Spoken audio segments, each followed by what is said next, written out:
Now you gotta time it so we know exactly when the 6 minutes is up and everything. Okay, it's at 14:20 right now. But you see, Well, we can just not put it on. I mean, yeah, we can cut it, you know, in the editing.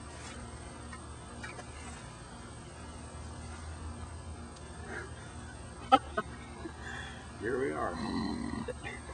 Oh, it's on. Well, You know, this part probably won't even be on there. better not. We can talk about Joe Biden. We can talk about yourself. What do we want to know about bears? That'd be a good one. No, you don't. No. I'm going to try to explain what we see.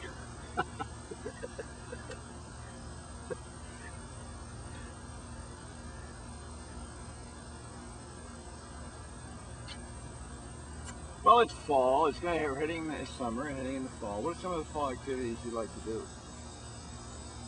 You guys like to go orchid picking? No. No? No.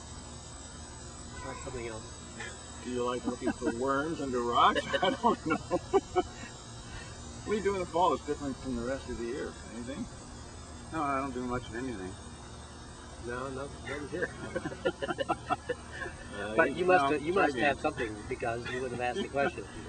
We usually go for rides in the countryside and look at the foliage and stuff like that. You mean day after day? No, not day after day, because we're busy. In fact, I read in a book last night there are only 3 things in life. You have to have something to do, someone to love, and something to look forward to. Something to look forward to, someone to love, and something to do. Right. So that's it. That's past, all present, and that's future. all you have to have in life. What do you think of that? I think that'll work. I think it's great. That reminds me, do you go to church regularly? Not at all. Don? Do I? No, I not at all for the last couple of years. So it'd be fair to say neither of you are believers? No.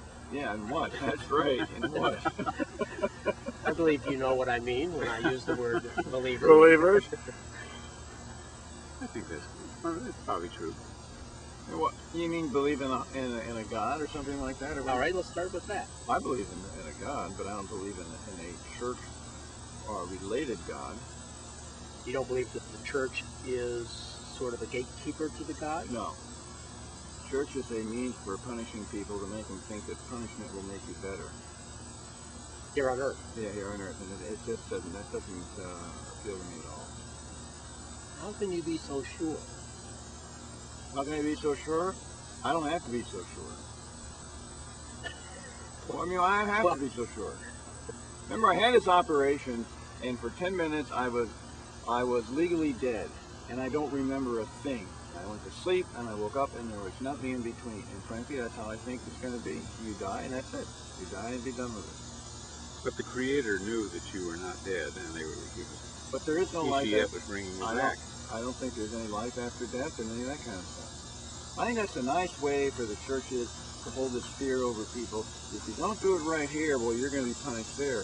And it's the same kind of thing we use in our society all the time. If you don't do it right, you're going to be published. Well, why don't you just do it right and not worry about where you're going to be punished? People don't do it out of fear. People don't go to work out of fear. People don't not steal out of fear. They just don't ever think of it. It's not something that really appeals to them or they want to do. It's not out of fear. It's not out of punishment. Would you say the church has lost that battle? There's not enough people that... No, I think when you look at the religious right, these people are up to their eyeballs in this. Well, but I mean, that's a segment of society, but it's not as... I was listening to a medievalist professor the other day. How old was he? Ooh. Oh, my. 600 years old. And he pointed out that he was talking about 14th century England, and that the church used confession as a means of social control. Sure. Because that meant that in every village, at least one person, namely the priest, knew what was going on and had the means to control it. So because you had to come in and confess your sins, so you had to tell him.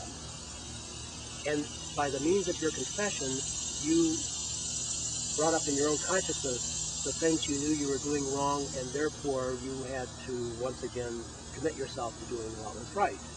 And of course, the church was interested in you doing things like they were interested in keeping the established order, which meant things like be happy where you are because your future will be very happy.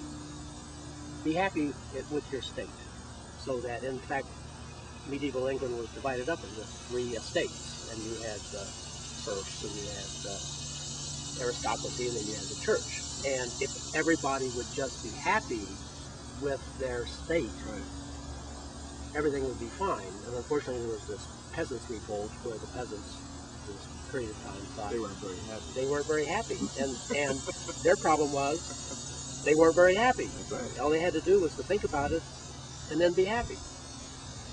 So the church was a very powerful means of social control. But I don't think that's true today.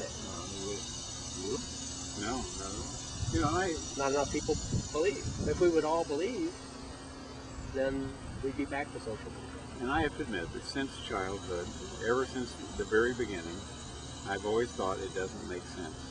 Christianity as it's presented. And I went to the Methodist Church and went to the Episcopal Church, but even as a child, it didn't add up. I mean, I thought the biblical stories were wonderful, and I loved reading them, and I could get excited by it. I loved Billy Graham. I loved listening to Billy Graham. I thought that was a great speaker. This is when you were 10 years old.